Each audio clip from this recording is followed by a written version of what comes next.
पहिली गोष्ट लक्षात ठेवा, जे काही चल पी आहे त्याची आपल्याला किंमत काढायची आहे, म्हणजेच समीकरण सोडवायचं। इथे आपल्याला आधीच चल दिलंय, हे आधीच चल इथं नसले पाहिजे, बरोबर। फक्त पी बरोबर काय ती किंमत येणार, मग आधीच चल घालवण्यासाठी काय कराल, वजा 4 करायचं। ते फक्त एका बाजूला करून चालत नाही, ते दोन्ही बाजूला करायचं असतं,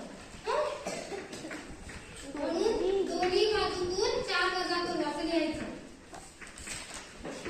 दोन्ही बाजूतून 4